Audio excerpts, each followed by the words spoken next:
Assalomu alaykum, hurmatli tinglovchilar. Bugungi mavzuyimiz demak alkogenilarga bag'ishlanadi. Nomidan kelib chiqib turibdiki, alkogenlar bular e, o'zini zanjirida ikkita e, qo'shbog'lar sistemasiga ega bo'lgan uglevodorodlar hisoblanadi. Demak, bu uglevodorodlar qo'shbog'lar joylashuviga ko'ra turlarga bo'linadi. Ya'ni agar qo'shbog'lar o'zaro qo'shni uglerodlarda joylashgan bo'lsa, demak, bu bizda kumulyatsiyalangan sistema deyiladi. Agar qo'shbog'lar bitta oddiy bog' orqali ajratilgan bo'lsa, demak bu konjugerlangan sistema deyiladi va agar qo'shbog'lar o'zaro ikki va undan ortiq oddiy bog' bilan ajratilgan bo'lsa, izolyatsiyalangan sistema deyiladi, ya'ni izolyatsiyalangan turga kiradi. Demak, umumiy holatda oladigan bo'lsak, alkogenlar bu molekulasida qo'shbog'larni ikki yoki undan ortiq qo'shbog'lar sistemasini ishlaydigan va umumiy formasi sayin H2N-2 ga to'g'ri keladigan uglevodorodlar kiradi. Demak, endi umumiy forma ko'rib turganingizdek sayin H2N-2, ya'ni alkin qatori, ya'ni asetilen qatori uglevodorodlarning umumiy formasi bilan bir xil. Demakki, ma'lum bo'ldiki, demak bular alkinlarga sinflar aro izomer bo'lishi mumkin. Ta'kidlab o'tganimizdek, bularning turlari demak 3 turga bo'linadi. Ya'ni qo'shbog'lar o'zaro bir-biri bilan agar juda ham yaqin joylashgan bo'lsa, ya'ni oddiy bog'lar bilan ajratilmagan bo'ladigan bo'lsa, demak bu kumulyatsiyalangan sistema deyiladi. Endi kumulyatsiyalangan, konjugerlangan, izolyatsiyalangan sistemalar bir-biridan fizik-kimyoviy xususiyatlari bilan farq qiladi. Bularning reaksiya kirish qobiliyati ham, reaksiya natijasida ajralib chiqadigan yoki hosil qiladigan mahsulotlari bilan ham o'zaro bir-biridan ajralib turadi. Demak, alkogenlarning tuzilishi va xossalari jihatdan bir-biridan sezilarli darajada farq qiladi. Izolyatsiyalangan qo'shbog'li alkogenlarning xossalari deyarli alkenlarning xossalaridan farq qilmaydi. Faqat alkogenlardagi tegishli reaksiyalarga ikki bosqichda reaksiya kirishadi xolos. Ya'ni demoqchimanki, vodorod masalan bir kishi reaksiyasi bo'ladigan bo'lsa, xuddi shu asetilen qator uglevodorodlari singari alkenlardan farq qilib ikki karra reaksiya kirishadi. Ya'ni 1 mol vodorod bilan emas, balkim 2 mol vodorod bilan reaksiya kirishadi. 1 mol boron bilan emas, 2 mol boron bilan reaksiya kirishadi yoki 1 mol gidrogalogenidlar bilan reaksiya kirishmaydi. 2 mol bilan suv birikish reaksiyasida ham 1 mol o'rniga 2 mol reaksiya kirishi kuzatiladi. Endi gibridlanish turi sp2 bo'ladi. Ko'rib turganingizdek, demak, bu yerda ikki chekkadagi uglerod atomlari o'zaro sp2, o'rtadagi uglerod bo'lsa, demak sp gibridlangan holatda bo'ladi. Ya'ni molekula chiziqli bo'lib qoladi. Bu yerdagisi bo'lsa, demak, bu yerda sp2, ya'ni barchasi bularda tekis sp2 gibridlangan holatda bo'ladi. Shuning uchun bularni konjugerlangan sistema deyiladi. Izolyatsiyalangan sistema deyilishiga sabab, demak, sp2 gibridlangan ikkita uglerod atomlari sp3 gibridlangan boshqacha gibridlanishga ega bo'lgan uglerod atomi bilan o'zaro ajratilgan holatda turibdi. Shuning uchun buni izolyatsiyalangan sistema deyiladi.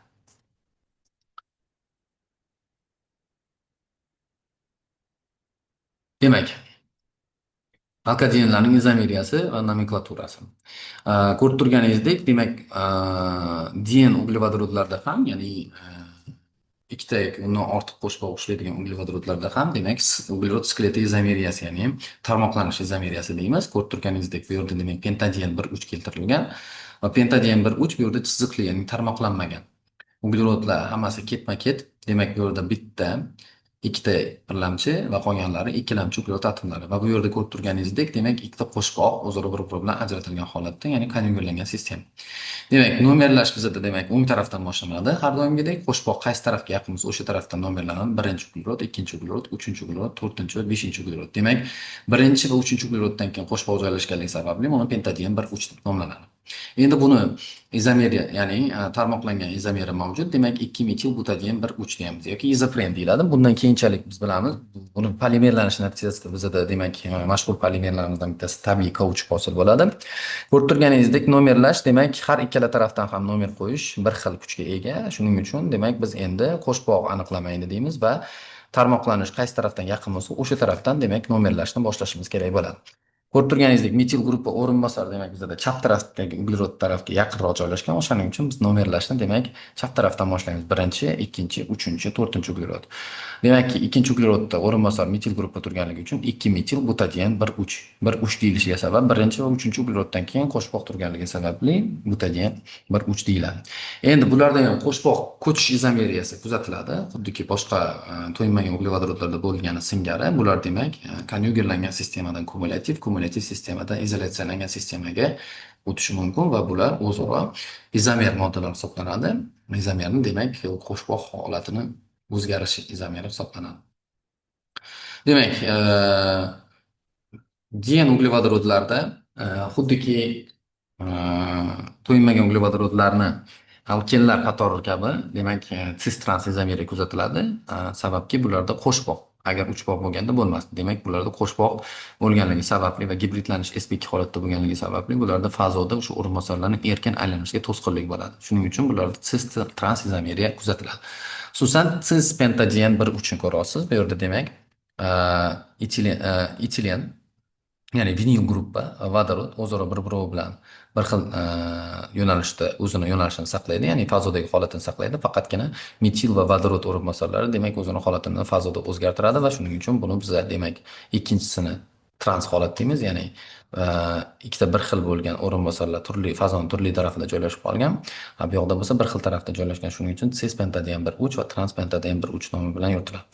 Endi sinflararo buni aytib o'tdik. Demak, alkinlar bilan alkadienlar o'zaro sinflararo izomer bo'la oladi. Biz demak ko'rib turibmiz butadian 1-3 va butinni ko'rib turibmiz. Demak, ularni molekulyar formulasi bir xil bo'ladi, faqat butinda demak 3 bog' joylashgan bo'ladi, butadienda bo'lsa 1-3 joylashadi.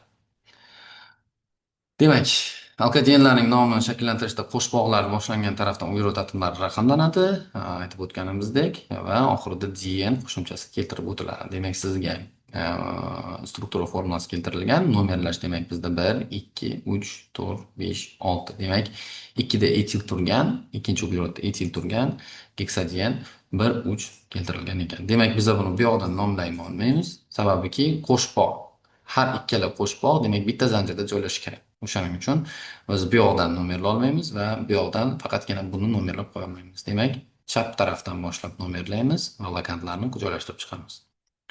Endi alkagenlarning olinishi bu demak birinchi Lebedev usuli bilan bog'liq, ya'ni etanolni, ya'ni bir atomli spirtlarni bir paytda ham degidrogenlab, ham degidratlab, demak birinchi marta butadiyen 1-3 ni olishadi. Bu butadiyen 1-3 dan keyinchalik sintetik kauchuk sintezlanadi. Bu Ikkinchi jahon urushigacha bo'lgan kimyo sohasidagi eng katta ochishlarning bittasi bo'ladi. Endi degidrogenlanish.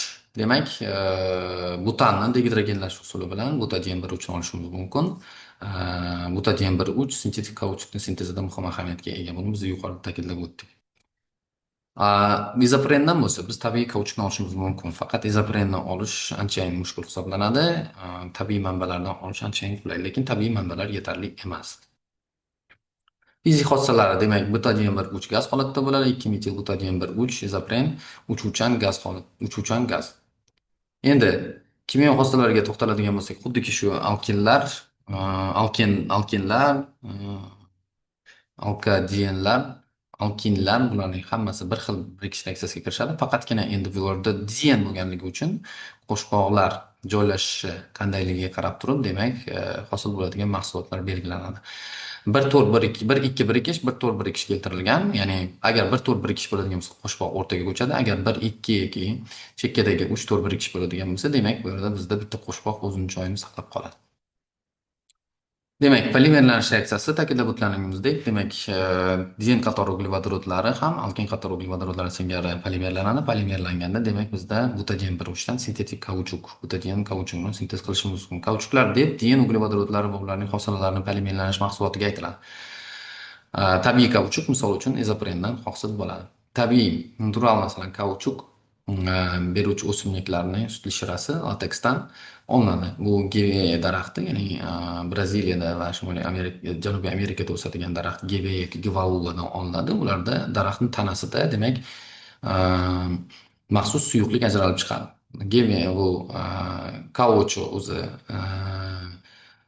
eski Amerika aholisining tilidan kelib chiqqan, ya'ni kauchu daraxti ko'z yoshi degan ma'noni bildiradi. Chunki xuddiki ko'z yosh singari daraxt yig'layotgandek sidirilib chiqadi, va sidirilib chiqqan suyuqlikni keyinchalik olib, uni sirka kislotada eritib, undan lateks, ya'ni o'sha kauchuk suyuqligini tayyorlashgan. Xuddiki daraxtning ko'z yoshi singari ajralib chiqadi, albatta uni po'stlog'ini olib tashlagandan keyin.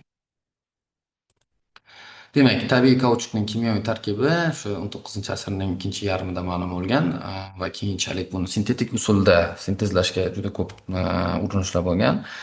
Uni o'rniga hozirgi kunda polizapren nomlanadi va sintetik kauchuk ishlatiladi. Demak, kauchukdan olinadigan mahsulotlar juda ko'p. Bulardan bittasi ebonit va rezina hisoblanadi. Chunki ebonit, demak, oltin gurti ko'payib ketgan holatda, ya'ni 32% dan oshib ketsa ebonit olinadi. Agar 5% gacha bo'lsa, demak, undan rezina sintez qilish mumkin. Rezina demak, kauchukni oltin gurt bilan qizdirishda olinadigan asosiy mahsulotlardan bittasi hisoblanadi. Unga oltin gurt qo'shib qizdirilish jarayoni vulkanizatsiya deyiladi. Endi kauchukdan olinadigan mahsulotlar juda ko'p, turli xil plastik qo'lqoplar, misol mashina shinalarini va turli xil ro'zg'or buyumlarini olishda, kiyim-kechak ishlab chiqarishda, ya'ni suv o'tkazmaydigan, yomg'ir o'tkazmaydigan kiyim-kechaklar olishda ishlatiladi.